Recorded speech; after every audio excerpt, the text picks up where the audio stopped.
Ils sont nombreux ces entrepreneurs à être déçus de ne pas encore avoir réalisé leur premier million de chiffre d'affaires au bout d'une année d'exercice et de voir leurs collaborateurs migrer vers d'autres opportunités beaucoup plus alléchantes avec des salaires de politiciens africains. Cibler, c'est choisir un groupe d'individus ou plusieurs groupes auxquels votre offre de service, votre produit répond aux besoins. Ta cible, c'est celle-là qui, après avoir acheté ton produit ou ton offre de service, peut se dire « oui, je suis satisfait ». S'il est satisfait, il reviendra tout seul. Je suis Mademoiselle Moulamba Diouf Kadi, j'accompagne les étudiants en marketing, les entrepreneurs, mais aussi les personnes curieuses à comprendre les concepts du marketing. On ne peut pas parler du ciblage en marketing sans pour autant parler de la segmentation. J'ai fait une vidéo au préalable décortiquant étape par étape les étapes de la segmentation en passant par la définition et les critères de segmentation, le choix de la cible qui vous sera certainement très utile dans la suite de la compréhension de cette vidéo. Vous pouvez aller regarder ma vidéo sur la segmentation en marketing en cliquant juste sur l'émoticône en bas où vous aurez accès à la chaîne YouTube et vous pourrez regarder facilement la vidéo. Pour faire un briefing de la segmentation, c'est comme avoir une pizza devant vous. Et face à la pizza, il y a plusieurs parts à l'intérieur. Disons que la pizza, c'est le marché. Et les parts correspondent aux cibles que vous souhaitez conquérir. Parlons-en de manière un peu plus spécifique. Pour ce faire, on va aller en Côte d'Ivoire, rencontrer une marque capillaire qui fait dans le traitement de cheveux. Cette marque est confrontée à plusieurs cibles. La première cible, c'est celle qui s'adresse aux perruques ou aux mèches extension. La deuxième, c'est celle-là qui veut acheter des produits plus locaux, plus bio, faits à base de karité, d'huile d'amande. La troisième, c'est celle-là qui a des cheveux loxés et qui est plus dans l'entretien et dans la brillance.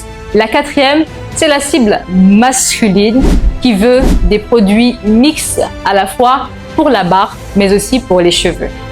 Tous ces éléments constituent des offres de cibles que la marque capillaire doit être en même de choisir. Pour aider cette marque à choisir la bonne cible, elle peut choisir une cible, elle peut choisir des cibles, elle peut choisir toutes ces cibles, mais seulement tout dépendra de sa capacité à satisfaire les cibles qu'elle aura eu à choisir. Ce qui nous emmène à parler de manière un peu plus professionnelle, un peu plus pensée, des stratégies de ciblage en marketing. Il existe 4 types de stratégies de ciblage. Le ciblage indifférencié, le ciblage différencié, le ciblage concentré et le micro-ciblage. Pour le ciblage indifférencié, il s'agit ici de vendre un produit de manière massive. Un seul message, un seul produit destiné au grand public. Nous avons la marque de Coca, la célèbre marque Coca-Cola, qui est bue par des millions de consommateurs à travers le monde. Oui, aujourd'hui, Coca-Cola est une marque internationale. Mais à l'échelle locale, on peut parler de Aningo au Gabon, de la Casamassaise au Sénégal. Ce sont des produits qui ont adapté la stratégie indifférenciée car ce sont des produits qui peuvent être consommés par tout le monde. Pour la stratégie différenciée, il s'agit ici de choisir plusieurs cibles auxquelles vous allez développer des offres propres à chacune des cibles sélectionnées.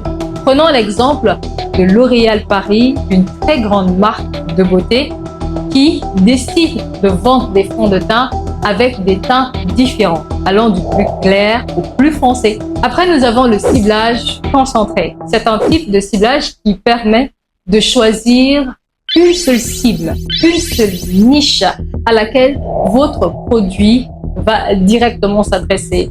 C'est un type de ciblage qui fait beaucoup peur aux entrepreneurs parce qu'ils se disent que ça ne permet pas de maximiser la rentabilité de l'entreprise, mais quelquefois ils se trompent. Le fait de choisir une seule cible permet d'économiser le budget publicitaire, d'économiser les actions marketing entreprises et de permettre de pouvoir directement parler à la cible. Et si la cible est directement indexée, c'est sûr qu'elle fera le bon choix de vous choisir.